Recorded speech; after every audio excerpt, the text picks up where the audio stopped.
Karambola sa Ilocos Sur, isang pulis ang nasawi. Bata naman sa Davao City nasagasaan ng bus. Paspasan natin ang iba pang mga balita.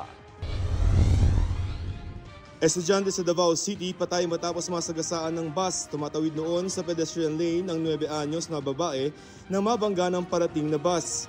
Dumiretso siya sa ilalim at nakaladkad ng gulong. Dead on arrival sa ospital ang bata. Ihahabla ng kanyang pamilya ang bus driver na iginiit na hindi sinadya ang nangyari.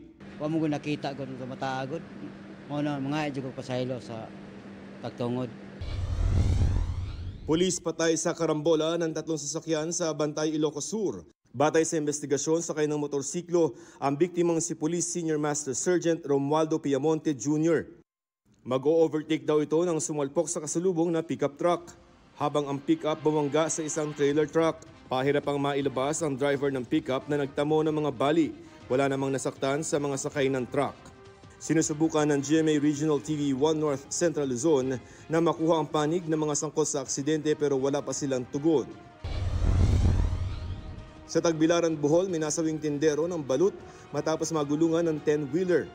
Base sa investigasyon ng pulisya, mabilis umano ang takbo ng dump truck na may mga kargang graba. Nawalan umano ng kontrol ang driver at natumba ang truck. Ang biktima, nagtitinda lamang noon sa tabing kalsada at natabunan pa ng mga graba. Sinisikap ang makuha ang panig ng truck driver na hawak na ng pulisya. Pero sabi ng pulisya, posible raw magkaaregluhan.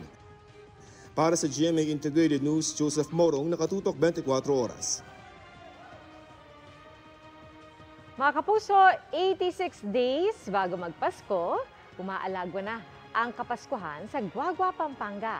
At ang pagbubukas ng Christmas attraction doon sa pagtutuklay ni Jasmine Gabriel Galban ng GMA Regional TV 1 North Central Luzon. Jasmine.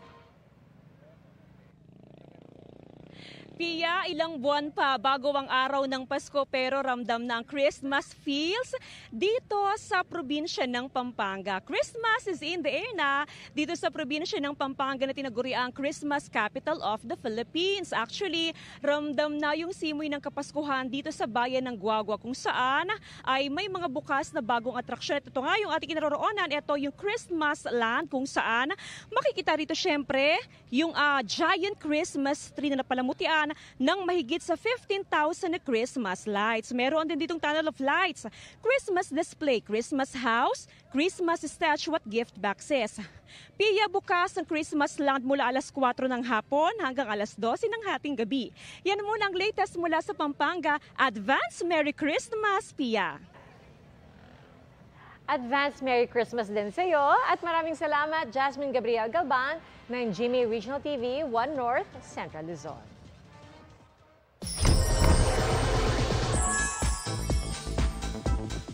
Mabilis na chikahan tayo para updated sa showbiz happenings. Official entry ng Pilipinas bilang Best International Feature Film sa 96th Academy Awards o Oscars ang animated film na Iti Mapukpukaw o The Missing na tungkol sa isang Filipino animator na walang bibig. Best Picture ito sa 2023 Cinemalaya Independent Film Festival. Pida rito sina Carlo Aquino, Gio Gahol at Dali De Leon. Comedy with a Bang sa award-winning at longest-running gag show na Bubble Gang. Makikisaya kasi soon si It's Showtime host Ryan Bang. At simula bukas October 1, mapapanood na ang Bubble Gang sa bagong time slot nito na 6:45 p.m. pagkatapos ng Sparkle You. Sa mga mahilig sa wheels at naghahanap na bagong pagkakabalahan tuwing weekend, bakit hindi subukan na mag-go-kart? Gusto ko yan, enjoy yan. Pwede rin yan sa mga bata. Siguradong weekend do this sa pagtutok ni Paul Hernandez ng GMA Regional TV, Balitang Southern Tagalog. We can do this. Weekend.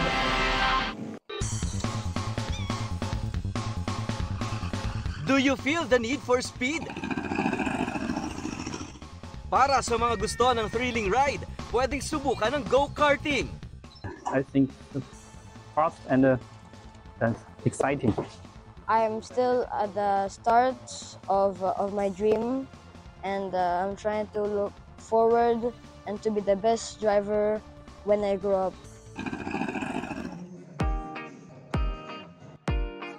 Pero kung gusto naman ng mas chill na ride, pwede rin niyang gawin indoors. Gaya sa isang mall sa Dasmariñas, Cavite. Pero dito, mano-mano ang pagpedal ng mga go-kart. Dagdag atraksyon pa ang makukulay na neon lights sa 250 square meter racetrack. Mas relaxing po tignan, tsaka yung while cycling, kita mo po yung areas na napapaliputan ng LEDs. Swak din sa budget dahil 100 pesos lang, pwede nang mag-go-kart ng 15 minutes. Masaya po. Ayun. Ngayon na lang po ulit ako nakalaro ng ganito. Para sa GMA Integrated News, Paul Hernandez ng GMA Regional TV Balitang Southern Tagalog, nakatutok 24 oras. Finals na ng Battle of the Judges mamaya at maghaharap-harap ang mga pambato ng judges para makuha ang top prize. Confident sa talento ng kanilang pambato, sina GMA Senior Vice President Attorney Annette Gozon Valdez, Boy Abunda, Jose Manalo at Bea Alonzo. Si Attorney Annette tiyak na powerful ang magiging performance ng pambatong Power Impact Dancers. Si Tito Boy naman ibinida ang pambato niyang violinist na si Shama at soprano na si Cathy Hipolito Mas. Pambato naman ni Bea ang sand artist na si Joseph Erwin Valerio at ang acrobatic dancer na Amazing Duo.